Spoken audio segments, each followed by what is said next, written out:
Muchas gracias por estar presentes. Aquí me avisa la organizadora que hagamos inicio de este debate. Saludo al doctor Chicón, que también se encuentra presente. Le agradecería a los realizadores si me pueden confirmar si se escucha bien, si el audio está ok, si pueden ver la presentación. Doctor Chicón, si puede probar su micrófono para ver si está funcionando bien. Hola, ¿se oye? ¿Se me escucha bien? Sí, se escucha ok.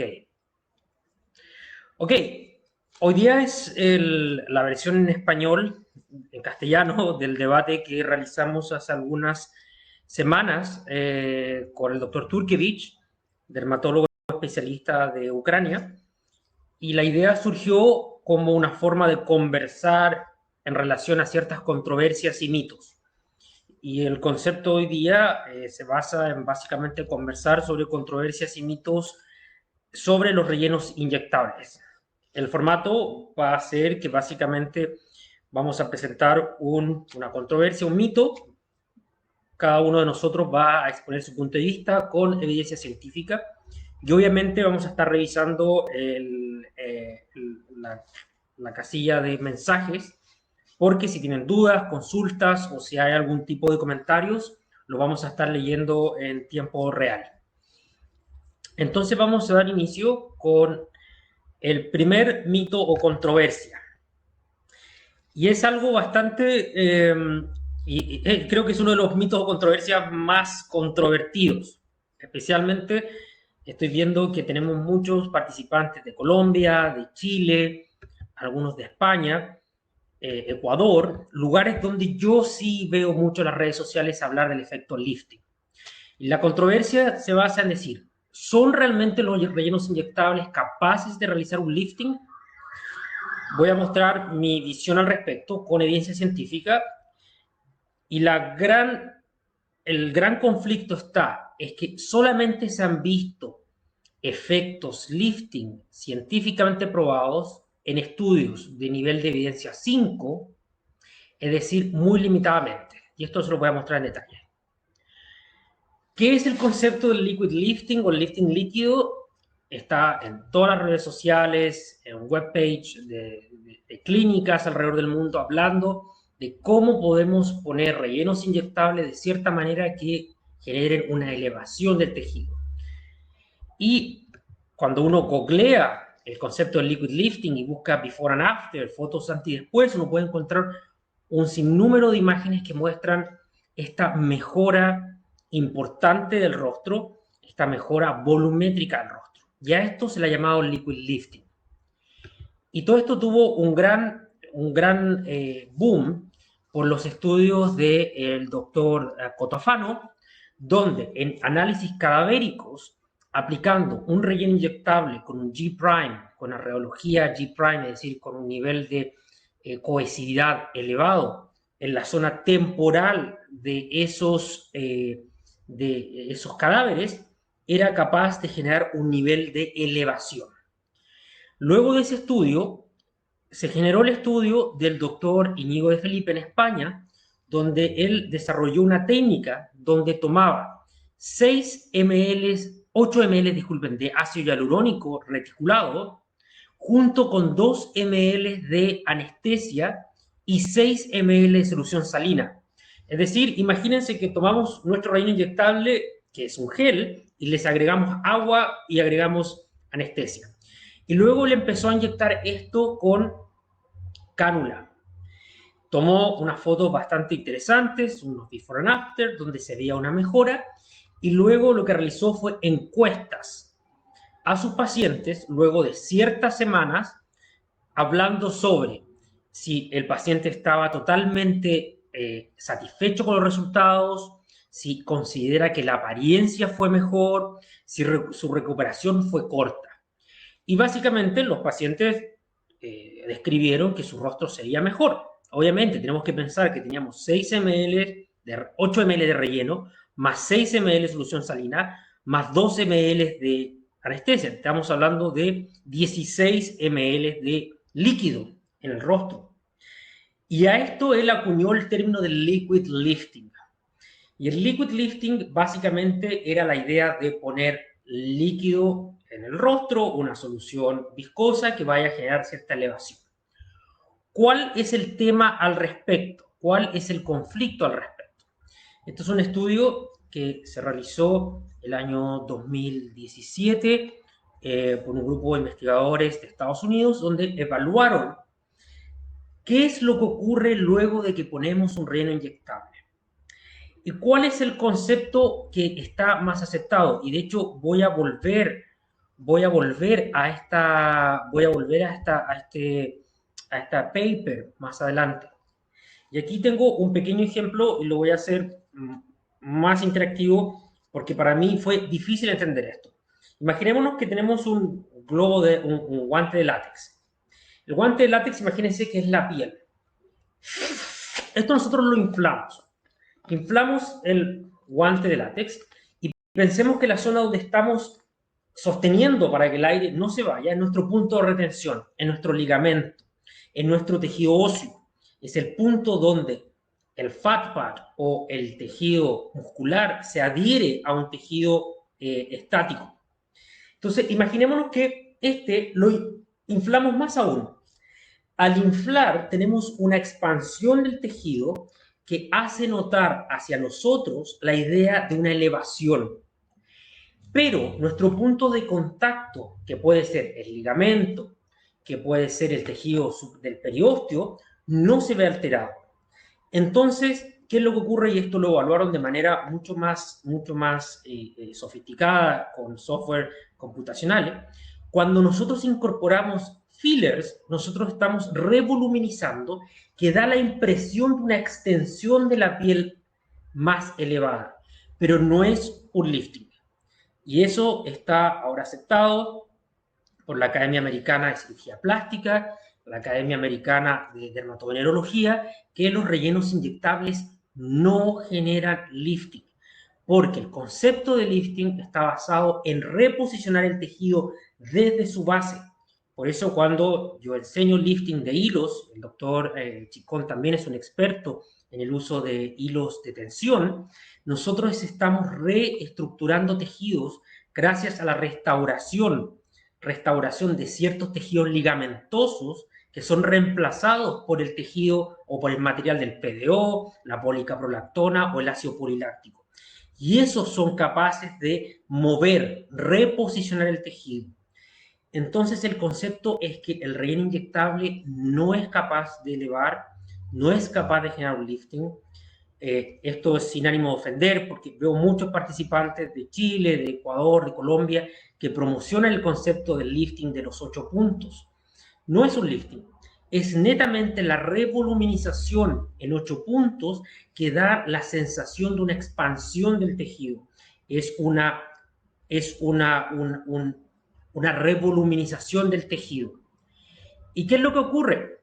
También es importante que como practitioners entendamos que la evidencia científica en un paper no es la misma de la otra. Un paper de evidencia tipo 5 es netamente una opinión donde se muestra evidencia cadavérica en un tejido que al no estar vivo tiene un nivel de expansión diferente, donde la elevación no es fisiológica, versus un estudio donde tenemos un nivel de evidencia científica mayor, con estudio estadístico, con una serie de casos, con una evaluación posterior.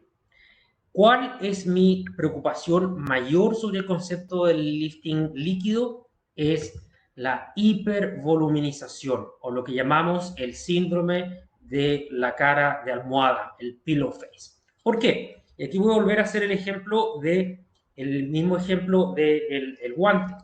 El guante, el látex o el vinil, que va a considerar que ser nuestra piel, al estar inflándose y desinflándose, el material en sí va a perder su elasticidad. El material se va a ver afectado. Entonces, cuando tenemos un paciente en sus late 20s, finalizando sus 20 años, en su etapa temprana de los 30, obviamente, si nosotros voluminizamos con un cierto volumen, vamos a tener este resultado. Pero luego se va a desinflar.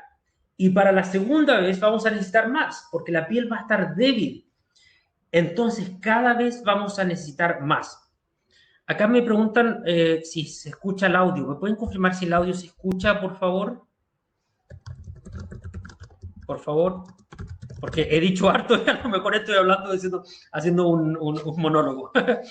Ok, no, me dicen que se escucha. Por favor, para los que no se escucha, tienen que, en esta plataforma, tienen que reiniciar el browser. Tienen que iniciar el navegador. Entonces, para finalizar, porque ahora va a ser el turno de la opinión del doctor Chicón, eh, el doctor Chicón, lo que les comentaba es que cuando al envejecimiento o al que nosotros, a los que nosotros abusamos de estos ciclos de relleno y luego de desinflar, básicamente la piel va a perder esta turgencia.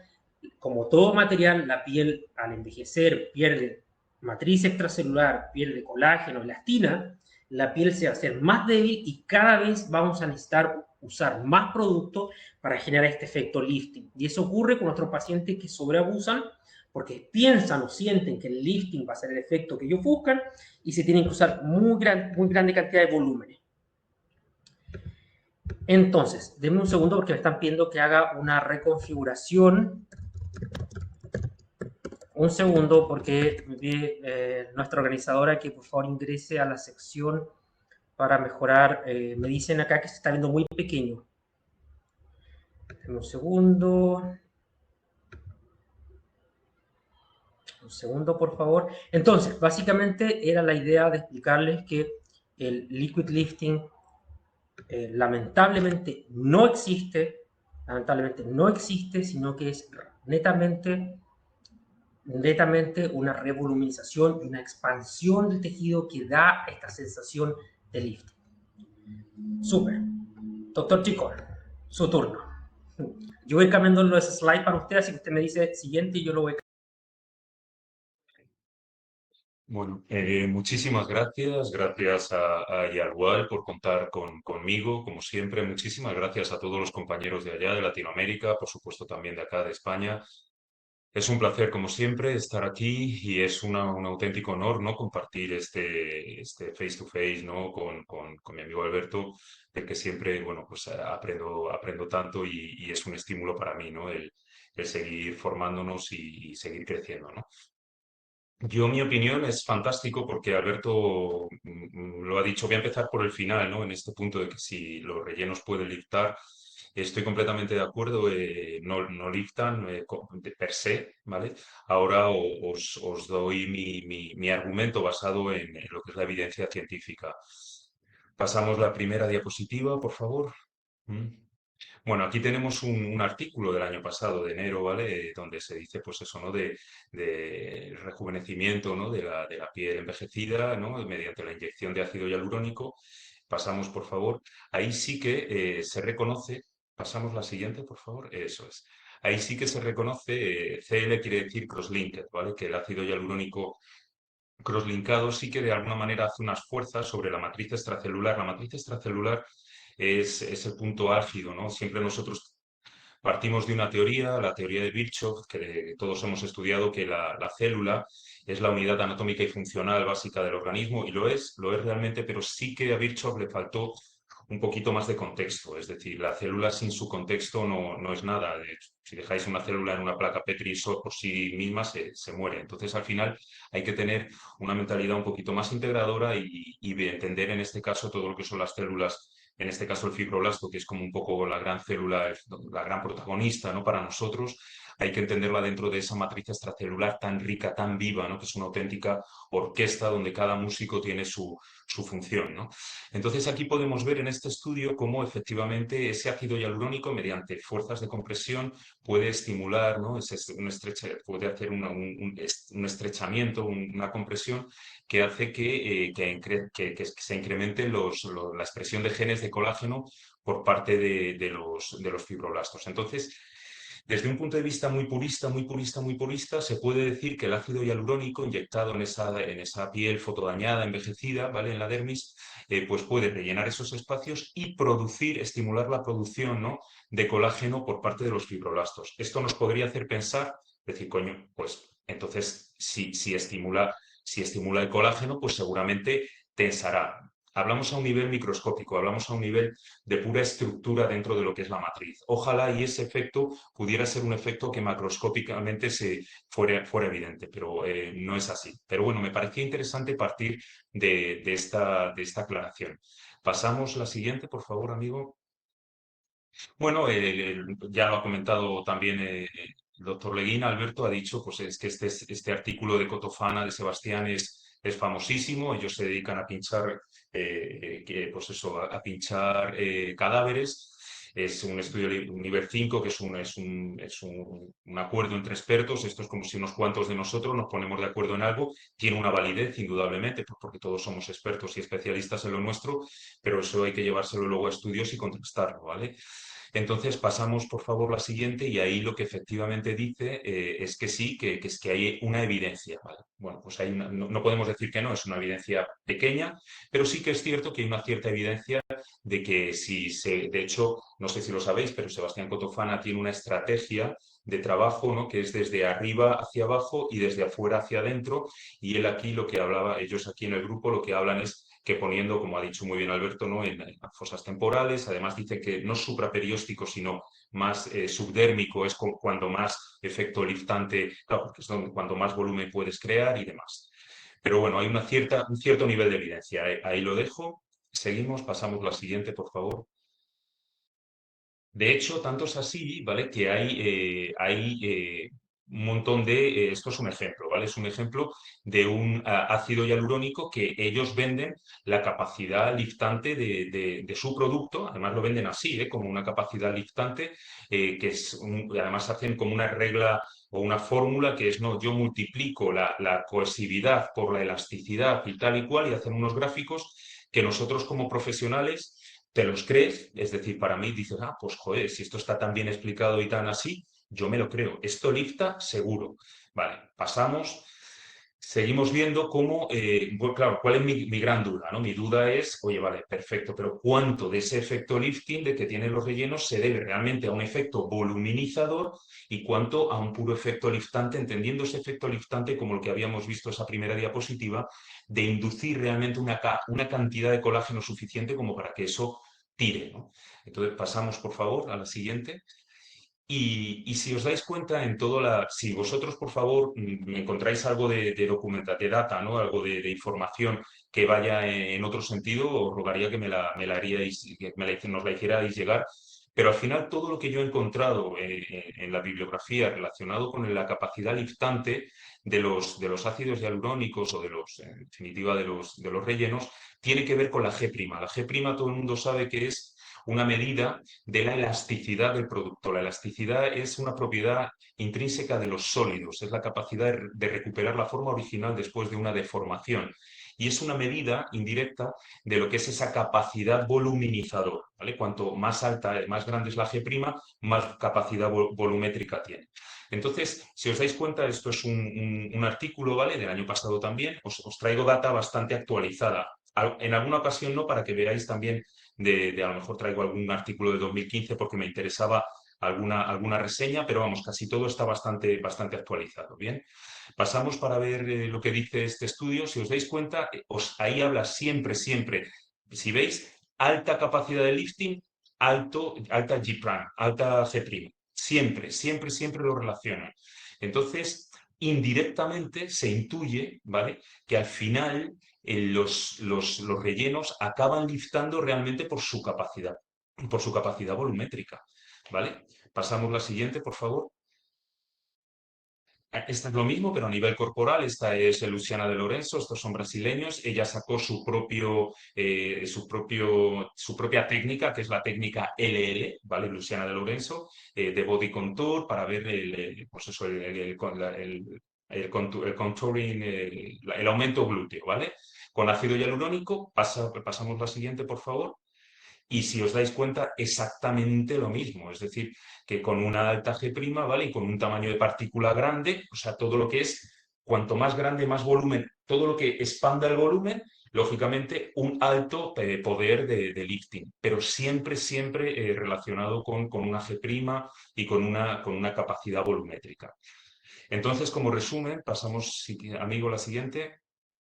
Como conclusiones, yo de este punto os diría que sí, que el ácido hialurónico rellena espacios y es cierto que induce, ¿vale? esa síntesis de colágeno mediante una acción mecánica en el fibroblasto, que sí que hay un cierto nivel de evidencia de que el ácido hialurónico puede liftar mediante el relleno de zonas superiores y laterales de la anatomía facial, que en la gran mayoría de los artículos revisados se relaciona la capacidad de lifting de un ácido hialurónico con una G', con una G' alta, lo que es esa elasticidad que es igual a la capacidad voluminizadora. Y yo personalmente estoy completamente de acuerdo con Alberto, con mi colega, que los ácidos hialurónicos no son per se capaces de liftar más allá de que por su capacidad voluminizadora. Así que cuidado, por favor, con esas caras de almohada, cuidados con esas sobrecorrecciones y más porque hoy en día tenemos un arsenal terapéutico maravilloso y un montón de otras opciones a la hora de liftar y los cuidado. Con esto no es una crítica a los ácidos hialurónicos que son maravillosos para reponer esos volúmenes perdidos, esas atrofias, es decir, que tienen una función y una finalidad maravillosa y fantástica, pero tal vez no para liftar. Ahí tenemos otras primeras opciones a la hora de considerar, ¿vale? Muchas gracias, Alberto.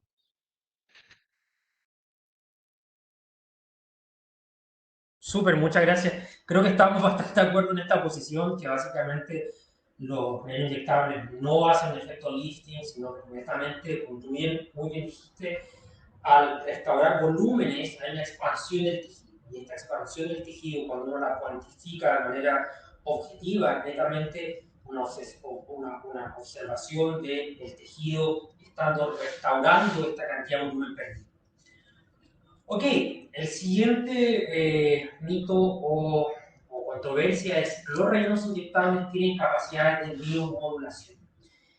Yo les voy a mostrar que no existe una evidencia concluyente y primero quiero definir qué es la biomodulación. La biomodulación es cuando somos capaces de alterar la función de los músculos. Nuestro biomodulador clásico que nosotros usamos diariamente es la toxina botulínica. Porque al ser una toxina es capaz de detener o reducir la funcionalidad del tejido, o sea, del movimiento del músculo, y eso genera la parálisis. ¿Qué es lo que ocurrió? El doctor Mauricio Del Mayo publicó hace algunos años atrás un estudio donde él básicamente definió o dio ciertas luces que los rellenos inyectables tenían capacidades también de reducir la función muscular, es decir, del miomódulo. ¿Cómo fue su diseño experimental? Básicamente tomó una serie de pacientes donde inyectó ácido hialurónico principalmente en pómulos, principalmente del arco cigomático. El paciente previo a la inyección realizaba una sonrisa completa. Luego del relleno inyectable volvía a realizar un movimiento y lo que hacía era ver que la sonrisa no tenía el mismo nivel de elevación posterior al relleno inyectable. Esa fue la evidencia que le entregó y luego esto fue creciendo y la idea de que básicamente cuando nosotros ponemos relleno inyectable podemos detener la funcionalidad muscular parcialmente. Yo veo mucho esto y lo digo mucho a ciertos colegas. Cuando, por ejemplo, inyectamos ácido hialurónico en la frente, yo realizo mucho procedimiento en pacientes asiáticos que quieren tener algo que se llama bubble forehead, donde la frente tiene una forma muy redondeada y ponemos un ácido hialurónico supraperiósteo y cuando el paciente termina, tiene una movilidad menor en la frente. Entonces, ¿qué fue los comentarios científicos que surgieron posterior a este tema? Primero, que el concepto de biomodulación era muy difícil de probar, que la evidencia de este paper era muy superflua, inexacta y débil, eran netamente fotos previo y posterior al relleno inyectable. Segundo, existe evidencia que cuando nosotros inyectamos un ácido hialurónico con lidocaína, un nivel de la lidocaína, una cierta cantidad de la lidocaína va a generar un efecto de parálisis en zonas musculares. Por ejemplo, muchas veces nos pasa cuando estamos haciendo un lifting de hilos, si ponemos en nuestro punto de entrada, en la zona temporal, un poco de lidocaína, y la lidocaína o la supracaína tiende a difundir, vemos que el paciente tiene una pequeña tos y parpadear. Hemos visto que la anestesia es capaz de alterar cierta actividad muscular, es parte del efecto anestésico. Segundo, también vemos que cuando hay inyecciones o hay algún tipo de lesión, el músculo tiende a tener un nivel de reducción de movilidad. Segundo, no hay pruebas científicas claras de la miomodulación. Ahora, ¿qué es lo que se intentó, qué es lo que se ha intentado demostrar, cuál fue la causa de estos resultados? Y voy a volver al anterior paper, exactamente al mismo paper. Ok, al anterior paper del efecto lifting. Este estudio también mostró los efectos dinámicos de los rellenos inyectables. Si nosotros tenemos un pomo que nosotros voluminizamos, tenemos una expansión del tejido, tenemos una mayor cantidad de volumen en el pómulo, al nosotros tener la fuerza para movilizar nuevamente la zona del arco cigomático, obviamente el efecto volumétrico hace un límite del movimiento. Es decir, a mayor volumen, menor capacidad de hacer el movimiento, porque obviamente el tejido tiene un máximo, tiene un nivel de máximo que también está dado por el ligamento y por el músculo. Entonces, básicamente, cuando nosotros volumizamos, voy a hacer el ejemplo del guante, disculpen por ser tan básico en este aspecto, pero es algo que me gusta que se entienda. Si nosotros tenemos un volumen pequeño, obviamente el volumen pequeño lo podemos mover en mayor cantidad. Pero si tenemos un volumen mayor, obviamente este movimiento es menor. Entonces lo que demostraron estos científicos, estos médicos y también científicos de Estados Unidos, es que el efecto miomodulante es exactamente el mismo concepto del lifting, es el efecto voluminizante. Cuando tenemos algo de mayor volumen, va a tener un límite mayor de movilidad en la zona del tejido. Por ejemplo, algo muy clásico que nos ocurre, hacemos un labio con un relleno inyectable mucho más conservador, para un labio mucho más natural, un labio más suave. El paciente lo va a hacer el labio y se sonríe, mueve. El labio se mueve, el relleno se integra de manera muy bien. Tenemos el paciente que quiere un labio ruso. Utilizamos un producto con un G' mayor, un producto más fuerte. El labio y el tejido tiene una fuerza mayor, tiene una rigidez mayor. Tenemos un mayor volumen, pero además tenemos un nivel de solidificación interna mayor. Cuando uno le pide al paciente que mueva la zona de la boca, le es más difícil. Entonces, el concepto de miomodulación es netamente de voluminización y genera mayor limitancia al movimiento. Entonces, la biomodulación por ahora es un concepto que no está demostrado. Puede que exista la futura evidencia mostrando que el ácido hialurónico afecta a nivel muscular, pero a pesar de eso, ahora no existe. Doctor Chico. Bien, pues estamos un poco en la misma sintonía. Me encanta, bueno, pues eso, ver que al final llegamos a las mismas conclusiones. Ponemos la primera diapositiva, por favor. Y es importante, esto es muy sencillito, este es, bueno, es un manual de histología que habla del fibroblasto. Pasamos, por favor, la siguiente. Yo siempre digo que, bueno, el fibroblasto es un blasto, entonces tiene una capacidad muy importante, ¿no? A la hora bueno, pues eso, ¿no? Bueno, de diferenciarse hacia otras estirpes celulares. Entonces aquí vemos la capacidad de los fibroblastos para transformarse, dice que parcialmente es debida a todos los receptores que hay en las superficies celulares y eso va a depender de lo que se encuentre en su entorno, ¿vale? Entonces, dependiendo de lo que se encuentre en su entorno, podría llegar a diferenciarse, si veis ahí que dice que está muy bien descrito, cómo se puede transformar hacia miofibroblastos. Esto desde un punto de vista puramente conceptual. Yo voy muy al origen, ¿vale? Y es cierto que los fibroblastos pueden transformarse en miofibroblastos, esto está demostrado y además luego junto con las células endoteliales son los que son los grandes actores, ¿no? que intervienen en todos los procesos fibróticos. Pero bueno, salvo esto, que esto es pura histología y es verdad, Pasamos la siguiente, por favor. Y evidentemente es impepinable, permitirme la expresión, es inevitable ir al estudio de Mauricio de Mayo, que fue en el 18, y donde él habla de un concepto que es la miomodulación. Entonces, bueno, pasa a la siguiente, por favor. Hay otro artículo más moderno, que es del 2022, que es un caso, ¿vale? Ahí igual vuelven a hablar del concepto de miomodulación también utilizando o sea, rellenos de ácido hialurónico para la sonrisa gingival, ¿vale? Y ahí es donde se relaciona bueno, por primera y por segunda vez el concepto de miomodulación con ácidos hialurónicos. Pasamos a la siguiente. Ahí he traído un artículo de unos, son amigos míos, muy amigos. La gente española conocerá al doctor Jorge Mercado y Paula Rosso. Y ellos han hecho un sistema de clasificación. Ellos trabajan muchísimo todo lo que es la sonrisa gingival, ¿vale? Pero si os dais cuenta, aquí ya traigo este artículo porque es un poco más, no sé, no habla ya del concepto de miomodulación, sino realmente habla es una reestructuración dinámica. Donde yo quiero llegar, y es ahí donde quiero llegar, es que, dame un segundillo, estoy completamente de acuerdo con el doctor Leguina en el sentido de que el ácido hialurónico, lógicamente, por ese efecto que tiene de rellenar espacios, al final lo que acaba es teniendo una cierta,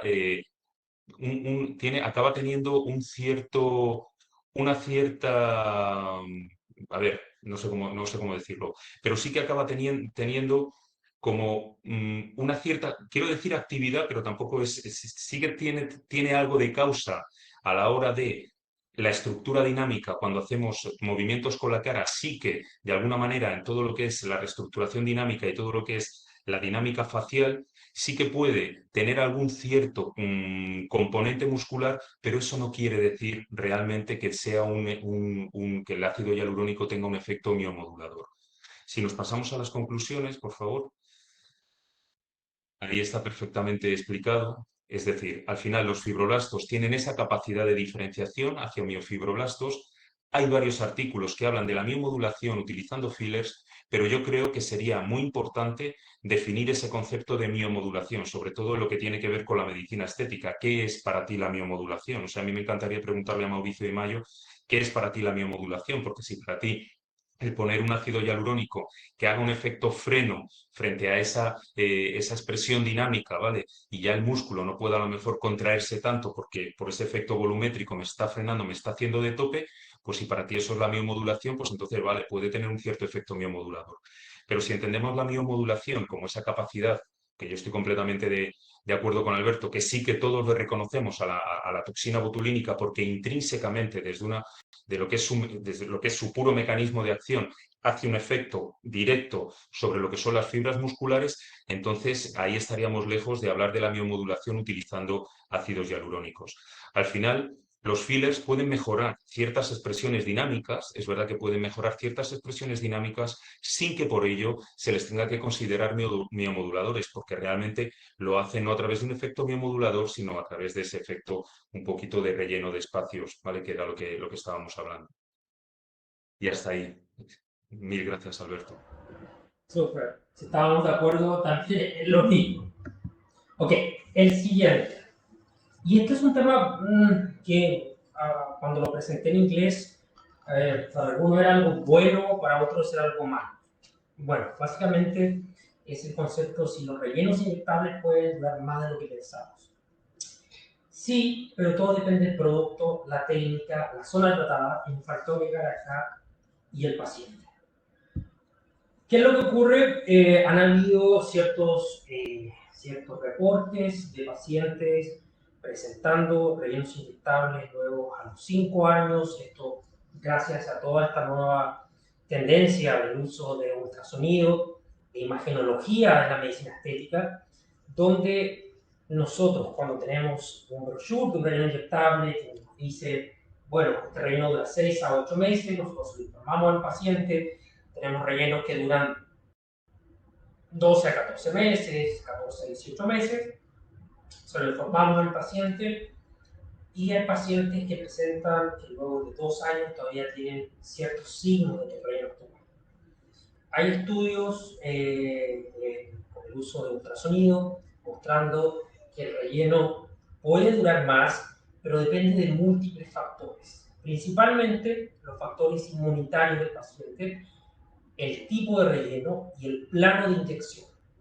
Los estudios que se han mostrado donde los rellenos han durado de manera indeseada más de lo que esperamos han sido estudios en la restauración periodontaria, es decir, en la grima, que es una zona bastante controversial, bastante difícil de tratar con rellenos inyectables, pero además es una zona que tiene bastante nivel de disatisfacción en los pacientes. Porque cuando no evaluamos de manera correcta los puntos claves anatómicos y no utilizamos la técnica adecuada, tenemos el efecto Tinda, tenemos las bolsas malares, tenemos este edema que el paciente le molesta bastante y que básicamente acude para remover el producto. ¿Qué es lo que se ha visto con ultrasonidos? Se ha visto que los rellenos inyectables no desaparecen por completo, sino que lo que ocurre es una difusión del producto. El proceso fisiológico de degradación del ácido hialurónico a través de la llave genera que el producto se expanda, se difunda y luego esta difusión de la versión líquida del ácido hialurónico se pierde a través del drenaje linfático. Entonces, cuando nosotros le decimos al paciente, ok, tiene este producto que va a durar 6 a 8 meses, siempre hay que ser mucho más cauto, que puede durar más, pero por otro lado puede durar menos. No está acá en nuestra presentación hoy día, pero hay un fenómeno que también ha sido bastante controversial, que llaman el hipermetabolismo del ácido hialurónico. Creo que todos hemos tenido este paciente clásico que viene a nosotros y comenta que ha estado 4 o 5 doctores, se ha puesto toda la línea de Juvederm, toda la línea Teocial, toda la línea coreana, que dice, me pongo ácido hialurónico y al mes desaparece, a las semanas no veo nada. Son procesos metabólicos que aún no están claros, no hay estudios concluyentes. Entonces, de la misma manera como un ácido hialurónico puede durar más de lo que queremos, hay ácido hialurónico o pueden haber condiciones donde el ácido hialurónico dura menos de lo que queremos. Entonces, mi consejo y mi postura en este aspecto es hacer cauto con las técnicas que utilizamos, con el producto que utilizamos, pero además cómo instruimos a nuestro paciente. Doctor Chicón. Bueno, pues en la misma línea realmente. En la misma línea pasamos la primera diapositiva y bueno, es que el primer artículo es el de todo lo que es el ultrasonido de alta frecuencia. Con esto lo que quiero decir es que hoy en día tenemos un montón de tecnología para poder realmente medir, ¿no? Con la durabilidad real del producto. No solo ya te tienes que ir aquí a estos estudios, ¿no? De que miran la longevidad y la difusión, el patrón de difusión del ácido hialurónico, ¿no? En el surco nasolabial, que es este, ¿vale? Con técnicas muy sofisticadas, sino que por favor pasa la siguiente, ¿vale? Esto es, eh, esto es una ecografía que yo hago en mi consulta. Es decir, ahí veis, bueno, es el patrón típico del ácido hialurónico, que son así como esas señales más hipoecoicas, ¿no? Así esas zonas más negritas dentro de lo que es ahí todo lo que es, bueno, el tejido que se ve más clarito, ¿no? Más hiperecogénico. Quiero decir, hoy en día es muy fácil realmente medir cuánto dura, si alguna paciente todavía tiene, le queda. Es muy fácil también ver si tienen algún material de relleno permanente, que también es importante también controlarlo en consulta. Entonces, sí que para mí, yo no os digo, yo no jamás doy consejo ni nada, yo os cuento mi experiencia y bueno, y si os ayuda, fantástico. Yo estoy, como siempre digo, para aportar mi granito de arena con mis aciertos y mis errores, ¿vale? Entonces, para mí, la ecografía en consulta o sea, es un método, yo os diría, indispensable para mí, ¿eh? Indispensable, ya no solo por hacer funciones ecoguiadas y tal, que puede ser un poco más sofisticado, pero simplemente porque te da información, te da un montón de información de lo que está ahí pasando. Entonces, hoy en día sí que tenemos un montón, ya os digo, de maneras realmente sencillas, cero invasivas y totalmente indoloras para ver qué material hay y bueno, qué le podemos pedir. Pasamos la siguiente. ahí veis, ¿no? Bueno, pues en una revisión sistemática de lo que, como decía Alberto, ¿vale? Lo más controvertido siempre es el surco de la lágrima, ¿no? O sea, lo que es la zona de la ojera. Estoy completamente de acuerdo con él, como siempre, o como hasta ahora. Pasamos la siguiente, por favor. Y ahí, como podréis ver, lo que dice es que al final se incluyeron en este metaanálisis 23 artículos donde dijeron que bueno, la satisfacción de los pacientes era alta, pero aquí, para que veáis, ¿vale? Una estimación dice que la duración del efecto, el rango de la duración fue entre 8 y 12 meses. Vale. Yo tengo pacientes que les he puesto un relleno de surco perdón, de ojera, les he hecho ecografía a los 2 años y hay producto. Y además, clínicamente, ellos te dicen, oye, Jesús, ¿cuándo fue cuando me hiciste la ojera? Porque esto me está durando mucho, ¿no? 2 años y llevan ahí 2 años con su ojera perfecta, ¿vale? Y ecográficamente controlada y hay producto, ¿vale? Entonces, bueno, al final siempre, lógicamente, como decía Alberto, también depende, lo vamos a ver en la siguiente diapositiva. Bueno, más adelante vamos a ver que al final todo esto depende del paciente. Aquí tenéis también, bueno, una guía práctica que para mí lo más importante de aquí he rescatado esta guía, que es un artículo del 2020, por lo que dice. Pásalo, por favor, porque dice algo realmente muy, muy interesante. Y la recomendación que hacen las conclusiones me parece que es para aplicárnoslos todos y cada uno de nosotros. Dice que el reporte, vamos, el artículo de los autores dice que es el estudio más largo, ¿no? Que para ver las propiedades biológicas y demás, pero dice que al final, dice, el entendimiento realmente de las propiedades de los fillers, de las características de los fillers, dice que puede ayudar a los médicos a seleccionar los fillers más adecuados, dice, con unos resultados más mantenidos y predecibles. En definitiva, lo que quiere decir es que, por favor, conozcáis bien el producto que trabajáis. Para mí esto es determinante. Yo siempre os digo, cuando yo voy y os doy formaciones, digo, mirad, si entenderlo lo vais a entender. Digo, porque yo os lo voy a explicar de una manera racional. Pero los productos, en este caso los fillers, no hay que entenderlos aquí, porque si yo os hablo de, no, la G' es de 504 pascales a 0,2 hercios y tal, lo entendéis, todo eso lo entendéis, y os digo que la concentración es de 20 miligramos por mililitro, todo eso lo entendemos. Pero no se trata de entender los productos, se trata de sentirlos, de hacerlos tuyos, de hacerlos propios, de saber qué le puedes poner, ¿sabes? Ver un tejido, tocarlo, a lo mejor no hace falta ni hacer ecografía y saber qué producto le va a ir bien. Independientemente de las recomendaciones del fabricante, que son muy importantes, pero a lo mejor te dicen, este producto, y no voy a hablar más de casas comerciales, pero imaginaos un producto, una gama de 5, del uno es el menos concentrado y el 5 el más denso. Y a lo mejor os dicen, no, para un labio utiliza el 3 que te va fenomenal y tal y cual. Y tú sabes que un labio puedes utilizar en determinados pacientes un 2, en otros un 3 y en otros incluso un 4. ¿Vale? Pero porque tú ya lo has hecho tuyo, lo sabes, es una extensión más de tu cuerpo. Es decir, cuando yo digo la jeringa ya forma parte de ti, ¿vale? Ya la fuerza de extrusión tu cuerpo la tiene, o sea, no tú la conoces y la tienes controlada, sino tu cuerpo ya de una manera lo has hecho tantas veces, ¿vale? Que tu cuerpo ha cogido esa memoria, es ahí donde realmente puedes manejarte con total predictibilidad, ¿vale? Y con total tranquilidad y garantía para tu paciente y eficacia, porque conoces bien el producto.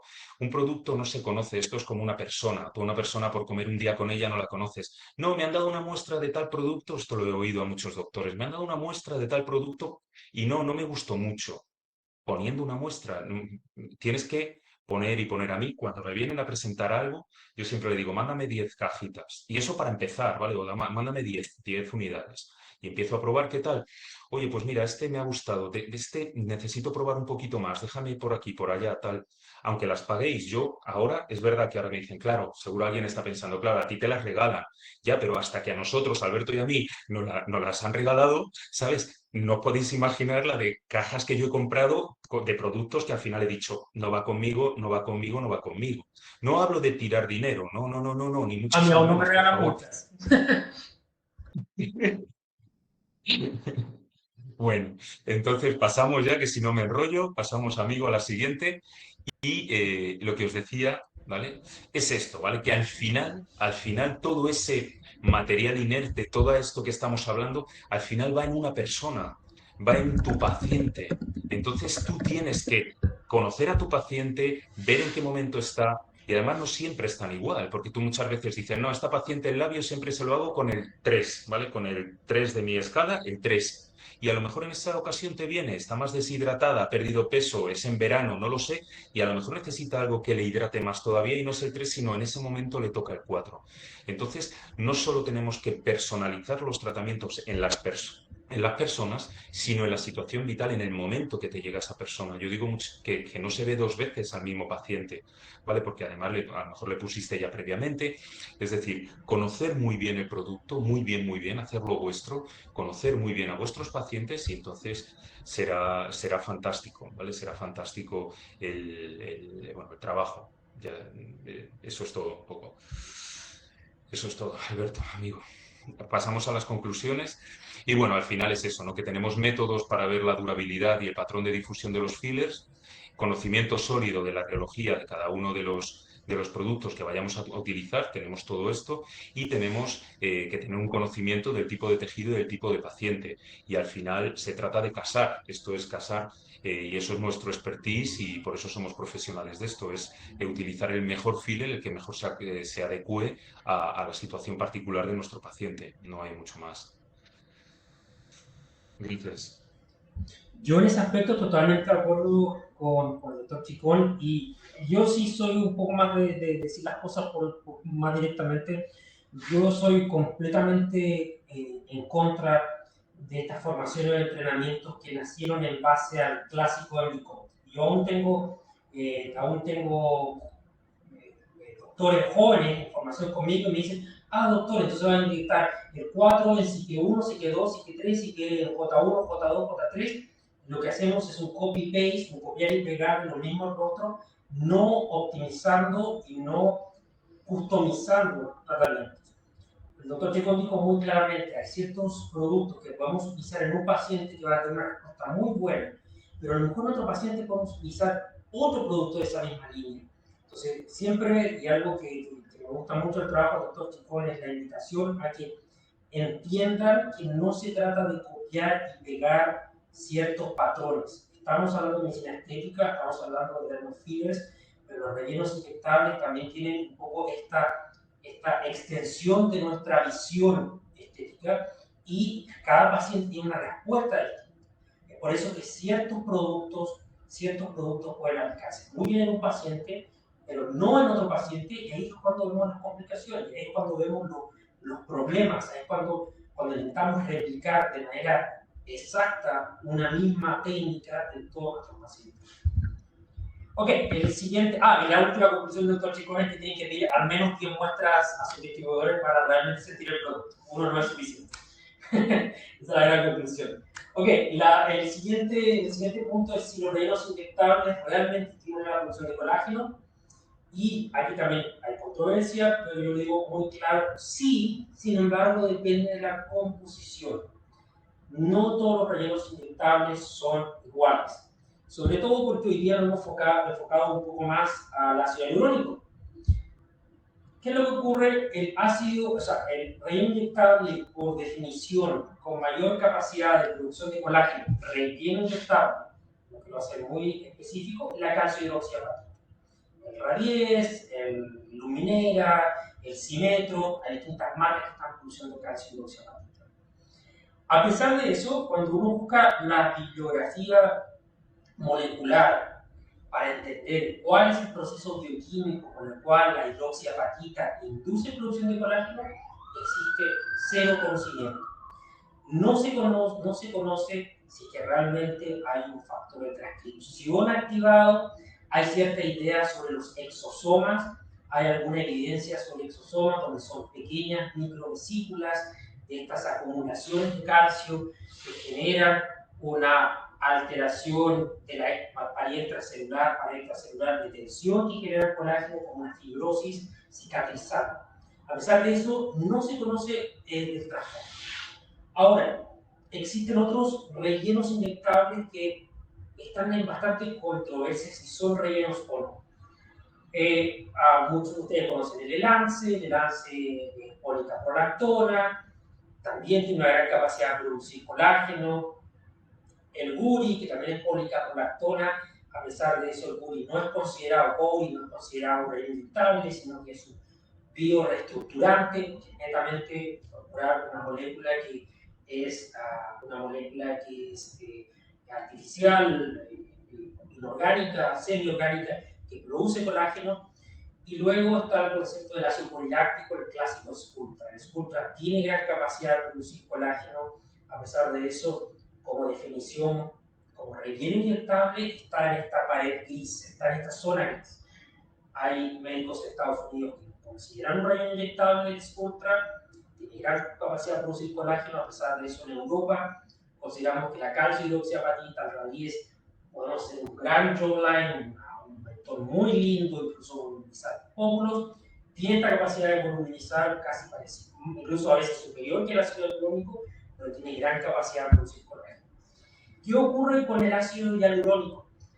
Sí, también es capaz de producir colágeno. Hay evidencia histológica, hay evidencia molecular, sí hay un conocimiento más claro cuando se utiliza en estudios en fibroblasto y en queratinocito, donde el ácido hialurónico a nivel mecánico, al ocupar un espacio en la pared extracelular, genera un shear stress, un estrés de tensión. Este estrés de tensión genera que receptores de la membrana del queratinocito, del fibroblasto, activen una cascada de señalización cicatrizable proinflamatoria o prorregenerativa asociada al TGF-beta, y que el TGF-beta circulante también en células inmunitarias, especialmente en macrófagos tipo M2, lo que generan es esta fibrosis, esta producción de colágeno. Hace un tiempo atrás, hace unos minutos atrás, vi una pregunta sobre si uno vuelve al punto cero por la producción de colágeno en el uso de rellenos de ácido hialurónico. La capacidad de producción de ácido hialurónico, o sea, la producción de colágeno por ácido hialurónico reticulado es muy mínima, es muy baja, comparativamente es la menor. Y quiero separar la idea de ácido hialurónico reticulado como filler versus un producto como la redermalización, que es completamente distinto. Estamos hablando de redermalización, que es ácido hialurónico no reticulado. Entonces, un ácido hialurónico, por ejemplo, que vamos a poner en los pómulos, que vamos a poner en un mentón, en un contorno mandibular, va a tener una producción de colágeno muy residual, muy mínima. Eso suena negativo, pero pensémoslo por el otro lado. A veces estamos obsesionados con el colágeno, y el colágeno no lo es todo. Está la elastina, están los proteoglicanes, está el efecto oxidativo, está la circulación, está el balance osmolárico del agua. Si nosotros pusiéramos ácido hialurónico en los labios, como lo hacemos diariamente en nuestros pacientes, y hubiera una producción de colágeno muy elevada, tendríamos una fibrosis importante en un tejido que requiere mucho movimiento, un tejido que se mueve constantemente, un tejido muy dinámico, y no sería algo positivo. Me preguntan acá si la polidiaxinona, en comparación con los anteriores productos de colágeno, ¿dónde quedaría? El PDO está por debajo de la policaprolactona y por debajo del ácido poliláctico. Por eso, yo sé que Jesús acá puede hablar mucho de eso, y yo también hace tiempo. Él es entrenador de Aptos, yo antiguamente enseñaba Aptos, ahora me moví más al PDO. Sabemos que el hilo Aptos, que es policaprolactona y poliláctico, genera más colágeno que el PDO, es conocido. Ciertos compuestos tienen mayor producción de colágeno también por la respuesta inmunitaria que se genera. Entonces, como conclusión, sí, los rellenos inyectables pueden producir colágeno, depende de cuál, depende de la composición del ácido, del producto en sí. El ácido hialurónico reticulado tiene la menor capacidad de producción de colágeno, es residual y es un efecto secundario al efecto volumétrico. Volvemos a una idea que es todo en base al volumétrico. Eso. Muchísimas gracias. Pues nada, en la misma línea, exactamente igual. En la misma línea os doy mi perspectiva, pero vamos, insisto que va en la misma línea. Pasamos la diapositiva. Para mí, la primera cuestión es por qué es tan importante el colágeno, porque todos hablamos del colágeno, el colágeno, el colágeno, pero bueno, ¿por qué es tan importante el colágeno?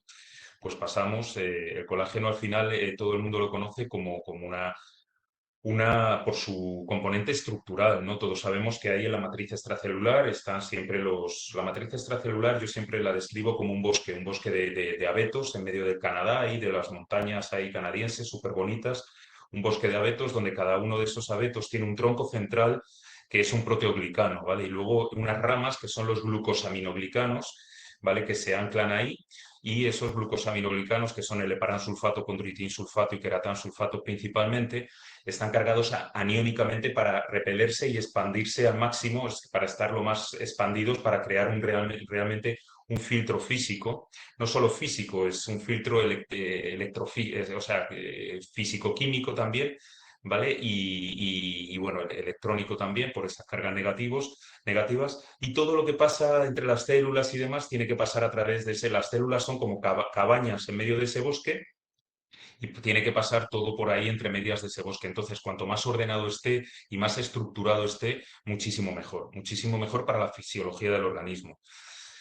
Todo el mundo conoce, bueno, y hay un glucosaminoglicano que no tiene capacidad de anclaje al proteoglicano y es como si en esa imagen del bosque hay una niebla que embebe todos esos arbolitos y ese es el ácido hialurónico, ¿vale? Este es el ácido hialurónico, es como una niebla que embebe toda la matriz extracelular cuya capacidad es captar agua, hidratarse. De hecho, los tejidos donde más necesidad de hidratación tienen son los que más cantidad de ácido hialurónico tienen, que son piel, ojo y cartílago articular.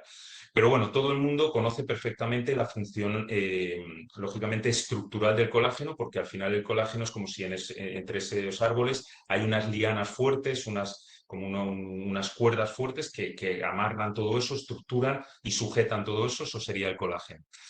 Pero el colágeno tiene una gran funcionalidad desde un punto de vista fisiológico e histológico. Entonces, pasamos la siguiente diapositiva, por favor.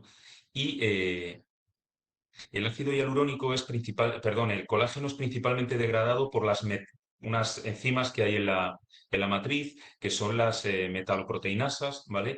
Que además lo que hacen es que, bueno, que con el factor de crecimiento transformante beta, ¿vale? Se reduce con la piel, con el paso de la edad y sobre todo la piel dañada por el sol, hay un aumento de las metaloproteinasas y de una alteración del factor de crecimiento transformante beta por los radicales libres de oxígeno, por los ROS, ¿vale? Y al final todo eso lo que hace es que se reduzca enormemente la cantidad de colágeno. Hasta ahí bien, ¿vale? Fenomenal. Se reduce la cantidad de colágeno, malo porque ya no se sujeta tanto la piel, perfecto. Pero a su vez, esa pérdida de colágeno, que no haya una buena cantidad de colágeno, hiere de manera directa, lesiona de manera directa, ¿vale? La interacción entre los fibroblastos y la matriz extracelular. Es decir, el colágeno se comporta como una especie de bioregulador en la relación del fibroblasto con su entorno. De tal manera que las consecuencias es que esa función fibroblástica se deteriora. Y a su vez es un círculo vicioso, como se deteriora y el fibroblasto en la fábrica de colágeno sintetiza menos colágeno. Menos colágeno, más deterioro para la relación del fibroblasto con su entorno, peor función fibroblástica, etcétera, etcétera. Y es un ciclo que se perpetúa. Con lo cual, el tener una adecuada cantidad de colágeno y con una calidad suficiente es necesario desde un punto de vista fisiológico. No ya solo se trata de tener una piel bonita, ¿vale? Y de estar guapos, sino de estar sanos, ¿vale? Entonces, al final, ese concepto de belleza es un poco la expresión externa de estar más sanos, de una piel mucho más saludable. Bien, pasamos la siguiente. O sea, el colágeno es doblemente importante, es por su función estructural y por su función y por su pura función fisiológica. Entonces, ahí tenemos, es un apunte con respecto a la redermalización, que lo había dicho Alberto. Si os dais cuenta, todo el mundo conoce Sellar-Rederm, Sellar-Rederm. Cuando yo hago las presentaciones de Sellar-Rederm, hablamos de cómo el ácido succínico por un lado y el ácido hialurónico no reticulado por otro, cómo inhiben, ¿vale? Reducen la actividad de las metaloproteinasas. Ya hemos visto que las metaloproteinasas destrozan el colágeno, lo revientan, lo destrozan. Entonces, ahí el ácido succínico reduce la actividad y la capacidad de la metaloproteinasa 2 y el ácido hialurónico de la metaloproteinasa 9, con lo cual ya está mejorando todo ese ambiente, ese medio ambiente en esa matriz extracelular y previniendo toda esa degradación. Pasamos a la siguiente, por favor. Bien, otro aspecto muy importante es que este artículo, si os dais cuenta, es del año 89, es el más antiguo que traigo, ¿vale? O sea, fijaros de lo que os estoy hablando, esto se conoce desde hace un montón de tiempo, que la pura organización, ¿vale? De la matriz extracelular modula y regula el crecimiento de los fibroblastos y de los factores de crecimiento, de la respuesta en factores de crecimiento. Pasamos, por favor. Si os dais cuenta, dice que nuestro resultado lo que indica es que esa organización de la matriz extracelular, dice no solo que controla el crecimiento celular, sino también la respuesta, ¿vale? De los fibroblastos y los péptidos, los factores de crecimiento. Entonces, si os vais dando cuenta, la función del colágeno es doble, porque por un lado reestructura esa matriz que va a tener un impacto directo sobre la función fibroblástica y a su vez funcionalmente determina el condicionante de cómo se relacione el fibroblasto con todo lo que es su entorno para funcionar adecuadamente y óptimamente.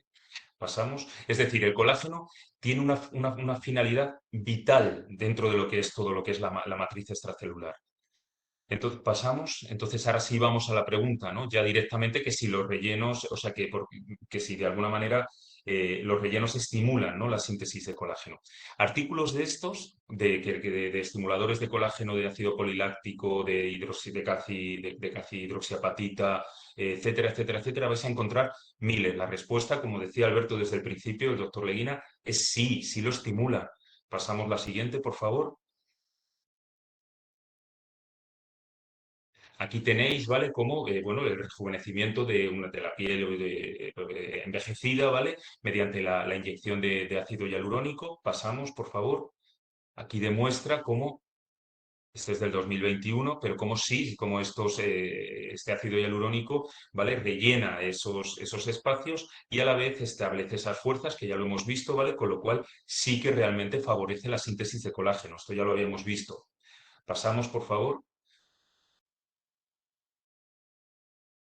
¿Vale? Esto es una curiosidad, ¿vale? Esto es un artículo que he encontrado, es una curiosidad de 2020, ¿vale? Donde hace una comparativa, ¿vale? Entre el ácido hialurónico y el ácido poliláctico. Fijaros, va en la misma línea que ha dicho Alberto, ¿eh? Es igual. Pero fijaros qué curioso, con esto es un caso, ¿vale? Es un estudio, pero yo no sé si realmente esto es así. Dice que la conclusión, ¿vale? Dice que el presente estudio dice que realmente, o sea, indica, ¿vale? Un efecto desfavorable, dice, del poliláctico, ¿vale? En el fenotipo del fibroblasto, dice, con posibles complicaciones clínicas, que no le pasa al ácido hialurónico. Pasamos a la siguiente. Incluso, fijaros hasta dónde llega, en los resultados, ¿vale? De este estudio, dice que el análisis revela, dice, una alta concentración de colágeno tipo 1 para el ácido hialurónico, en el caso del ácido hialurónico, comparado con el ácido poliláctico. Es más, llega a decir este artículo que las inyecciones de ácido hialurónico crosslinkado genera más colágeno tipo 1 que el propio poliláctico, ¿vale? Entonces, bueno, ahí lo dejo, que va en la línea que decía Alberto, que el ácido poliláctico realmente tiene, todavía está en una zona, lo explicaba así, una zona un poco gris, ¿vale? Frente a otros inductores de colágeno. Completamente de acuerdo. Sí que es muy curioso este caso, este estudio, este es un poquito más antiguo, es del 2018, pero son recomendaciones que yo les hago a mis pacientes con una gran base científica y yo también os la comparto con vosotros para que lo hagáis a vuestros pacientes. Esto es un estudio que hicieron y le dieron, ¿vale?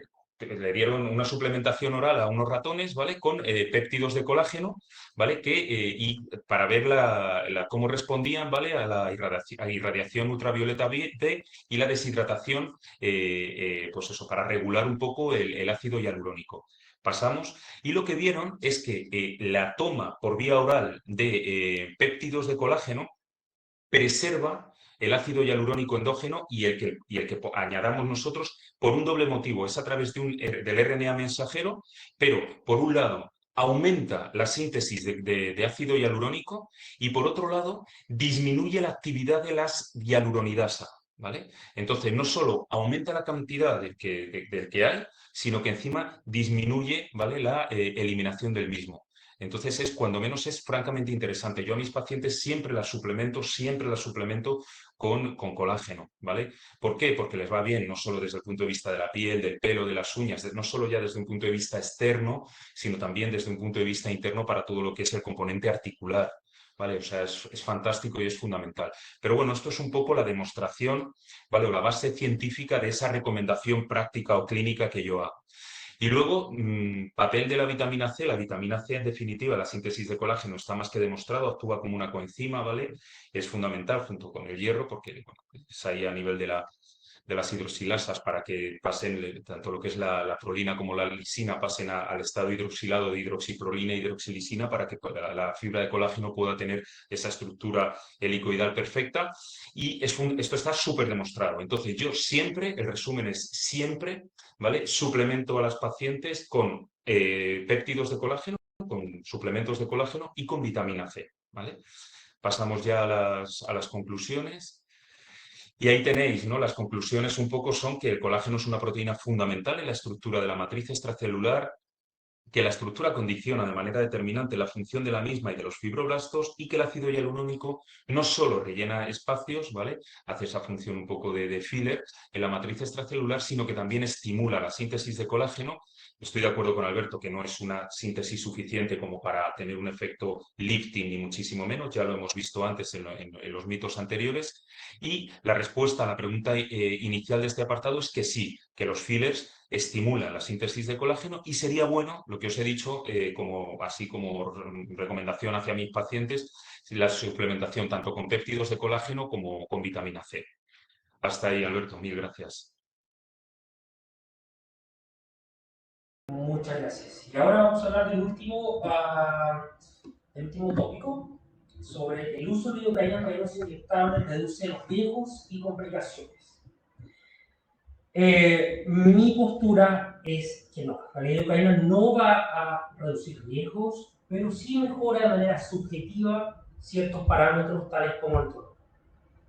Ahora, se realizó un metaanálisis, esto es del año 2020, donde se vio si es que la lidocaína mejora la eficacia y la duración de los ácidos hialurónicos. Y se demostró que no.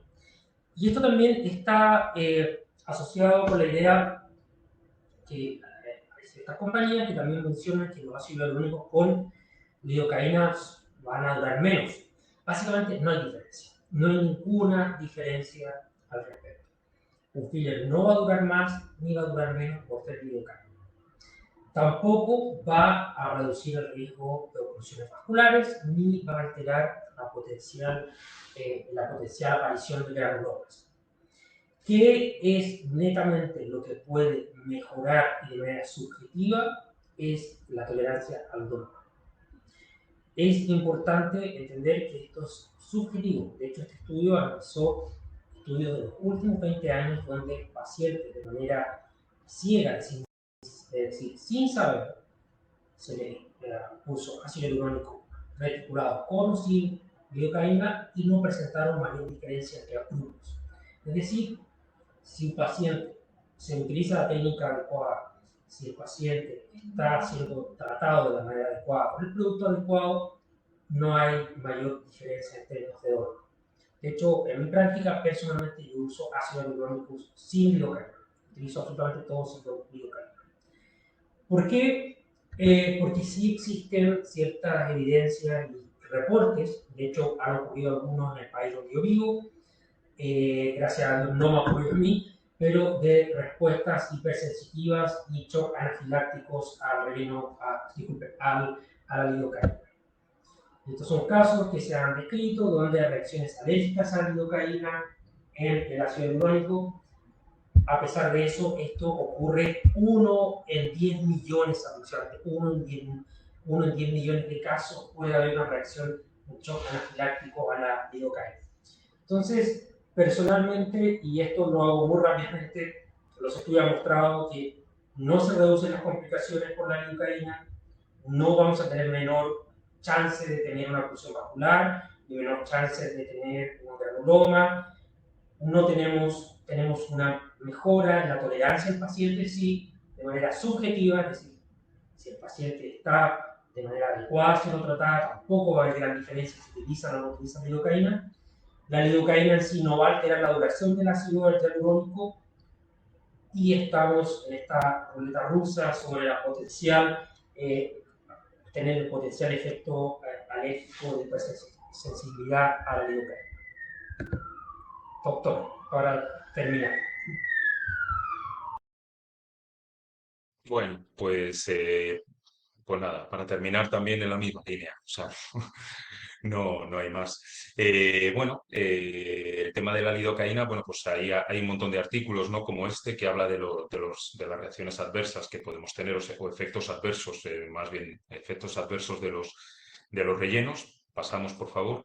Como podéis ver, aquí habla a mí este artículo me gusta porque habla lo divide entre isquémicos y no isquémicos. O sea, los isquémicos normalmente es porque pinchamos, o sea, dejamos el relleno endovenoso y eso ya es una situación un poquito más seria.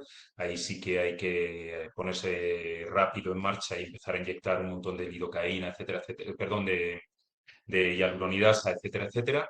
Ahí sí que hay que ponerse en marcha, pero al margen de eso, hablando de lo que son los efectos adversos no isquémicos, pasamos a la siguiente, por favor. Igual esta habla de los efectos adversos. Pasamos, sí, lo que dice. Si os dais cuenta, pasamos ahí.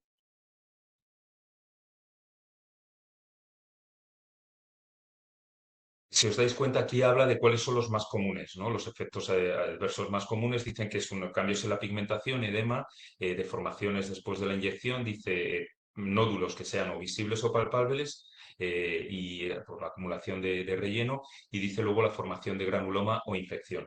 Pero en ningún caso, lo que quiero decir es que en ningún caso, este artículo y otro que viene ahora, en ningún caso, cuando se habla de los efectos adversos de los rellenos, en ningún caso se habla del dolor, como que el dolor sea un efecto adverso. ¿Vale? Pasamos a la siguiente. Aquí dice, bueno, pues que es importante la conclusión con respecto a... No, pasa a la anterior, por favor. Porque este apunte me parecía muy interesante y es muy importante el reconocer o el identificar lo antes posible, por favor, cualquier efecto adverso. Es importantísimo. Yo a las pacientes se lo digo. Hay algunos doctores que les gusta como, no, déjalo, si ya No, no, yo en cuanto les pasa, pero escucha, lo más mínimo, ven a la consulta, porque en el 99,9% de los casos es una auténtica tontería.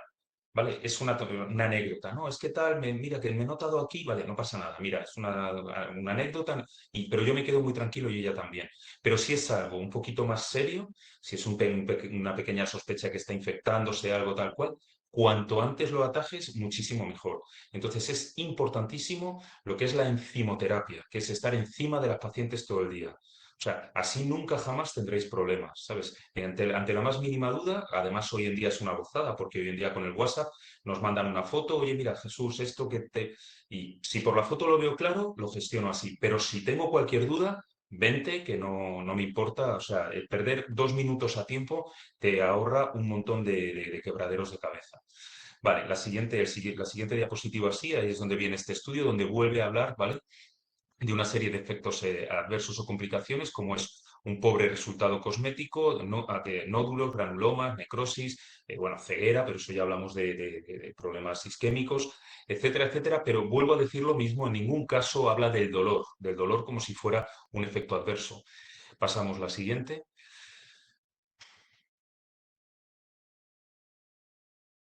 Otra gran pregunta es que yo me hacía, digo, vale, fenomenal. Estamos hablando de la lidocaína, la lidocaína, me aporta alguna ventaja. He visto porque al final la lidocaína es un anestésico, entonces lo que nos va a facilitar o nos va de alguna manera a mejorar es el componente de dolor, indudablemente. Pero en principio no es ningún efecto adverso como tal de los fillers.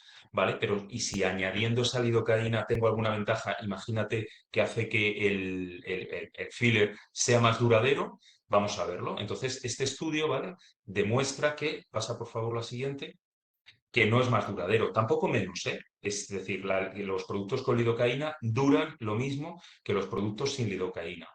Con lo cual, no es ni una ventaja ni una desventaja en este sentido. Simplemente, bueno, pues que ahí están los productos con lidocaína. Pasamos a la siguiente.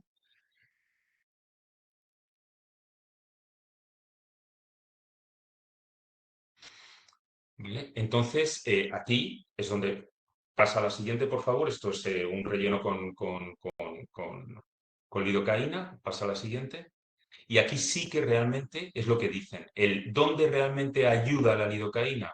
¿Controla efectos adversos? No, realmente lo que hace es que el dolor, la intensidad del dolor durante el procedimiento sea más moderada, ¿vale? Y que, bueno, y que sobre todo que se elimine en 30 minutos, o sea, que el post sea mucho más llevadero, ¿sabes? Pero nada más, poco más. Es decir, eso es lo que nos hace la lidocaína.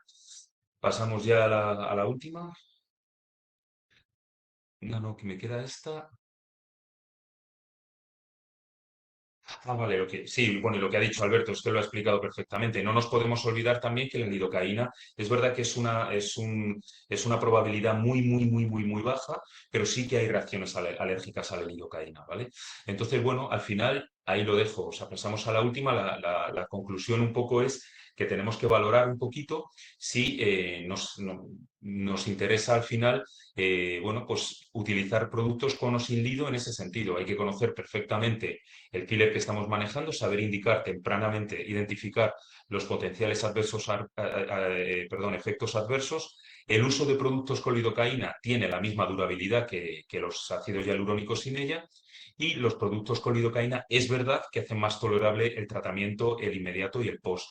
Y luego, bueno, pues eso que tengamos en cuenta que no deja de ser, como decía Alberto, una ruleta rusa, ¿no? Jugar un poco a la ruleta rusa porque es verdad que es muy baja la probabilidad, pero que cuando llevas ya muchos años pinchando, pues por pura estadística te puede tocar algún caso así. Y poco más, hasta ahí un poco. Sí, de hecho, la semana ¿Vale? pasada acá de trabajo en República Checa, en una clínica, no donde yo estoy, pero una clínica cercana, tuvo un caso de un choque anafiláctico por lidocaína. La paciente se tuvo que llamar a emergencia, a pesar de que se utilizó el EpiPen, estuvo hospitalizada. Entonces, yo primera vez que escucho de un caso cercano, pero puede ocurrir. A pesar de eso, es importante tener claro que la lidocaína, como decía el doctor Chico, no va a afectar realmente la efectividad del producto. No va a ser, no va a durar más ni va a durar menos. Acá hay una pregunta de Sandra. Sandra me pregunta cómo utilizar la hialuronasa. No está en el concepto de este webinar, pero te voy a dejar nuestros datos y te puedo enviar internamente las guías de uso de hialuronasa. Ya, básicamente es todo un curso como el manejo de complicaciones de hialuronasa. Nos podría tomar horas hablar de eso, pero siempre abierto a ayudarte en lo que necesites. Si hay alguna duda, consulta respecto a los mitos y controversias, con gusto siempre compartir eh, este escenario virtual con Jesús, y siempre un placer. Cualquier cosa que necesiten nuestros colegas. Y doctor Chico va a estar muy pronto en Bogotá, después yo estoy en Chile en noviembre, así que vamos a estar cerca de nuestros colegas. Sí, yo nada, daros las gracias a todos, como siempre, y efectivamente, de 14 al 20 estoy allí en Bogotá, Medellín, y encantado de, bueno, pues de reencontrarnos después de todo este tiempo, un poco, ¿no? A raíz del COVID y todo esto, es la primera vez que vuelvo después de unos cuantos añitos y con mucha ilusión. Dar las gracias personalmente al doctor Leguina, Alberto, un auténtico placer como siempre, amigo, a ver cuando tenemos oportunidad de volver a coincidir en algún congreso de esos Sí, nuestros por ahí por el mundo. sí. Y ahí os he dejado mi Instagram y bueno, a vuestra disposición. Un abrazo de todo corazón desde España, donde tenéis vuestra casa. Muchas gracias. Que estén muy bien, que estén todos muy bien. Muchas gracias.